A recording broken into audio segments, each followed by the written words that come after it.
Hey team, I wanted to address you guys quickly so I don't actually have something prepared.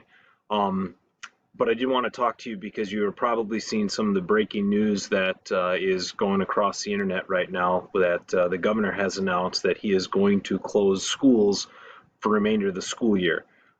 This is something that I think most of us in education have been anticipating. We have been prepping for it, and it's not necessarily a surprise.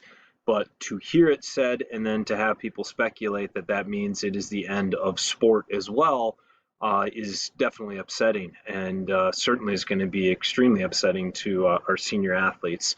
I wanted to address right away that as of right now, that is not a guarantee that we would be shut down indefinitely. There is a possibility. We have had summer seasons in the past. Baseball used to be a summer sport. I do know that there are venues that are ready to accept, especially like our state meet beyond our school year. What I don't know is whether or not our leadership in the state is going to even allow for that to happen.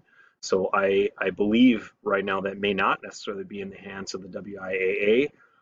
But I do know in the governor's statement, he said that he would look into beginning to open the state of Wisconsin on May 26th, I believe is the date. Now, of course, that's way before the end of our school year.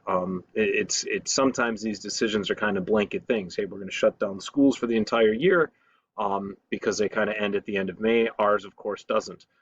Some people associate that, well, if there isn't, a school year, then there wouldn't be any sports.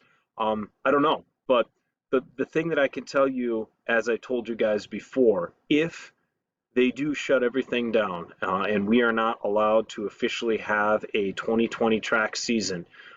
If things are open and we're allowed to do things, if fall sports start up in the summer somewhere, you have my word that I will do everything we can to get some kind of track meet in. In fact, I've already talked to Coach Harris, our football coach. He's 100% in too.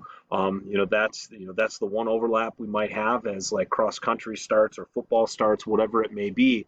But a lot of you guys have been busting your butts for over a year, hoping to get that opportunity. Like I said, my hands are very much tied, but I will do anything in my power to make sure that that happens.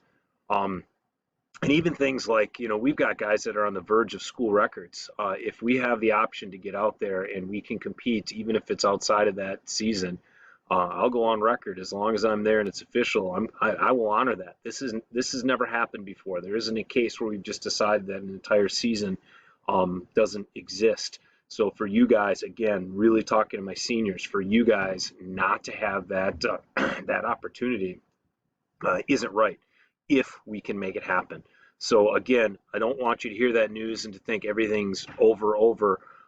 Nothing's over until it's over, and we're going to continue to fight for that. Now, the other thing is, many of you have probably been looking all along at your workouts and saying to yourself, why am I doing this? If there's such a good chance that I may never even be able to get out and compete, why would I put myself through this? And again, I've said it before, but remember, workouts are meant to be stacked, and not stacked just week after week, but month after month and year after year. Some of our senior athletes, you guys are going on to college. Well, if you shut down and do nothing and move into your freshman year of college, you're going to be that much farther behind where a regular freshman would come in.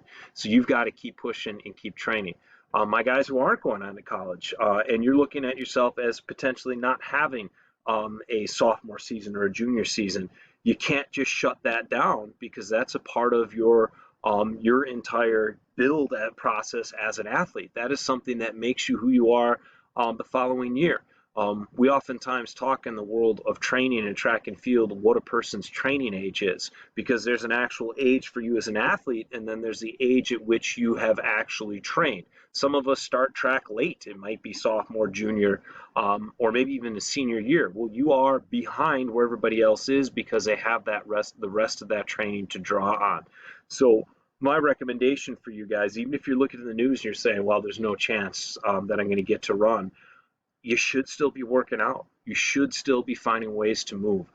If for nothing else, for your own sanity. I know for me, the best part of my day after I'm done behind this computer all day, every day, chasing after kids, not doing stuff, and never even seeing a face, is when I actually get to work out. And I've got nothing to work out for other than that I'm an old man. You guys have everything in front of you. This will end at some point. So I hope that you guys can stay positive as possible. Some good is going to come out of this, and know that I will do, as I've said before, anything I can to make sure that you somehow have the ability to compete this year.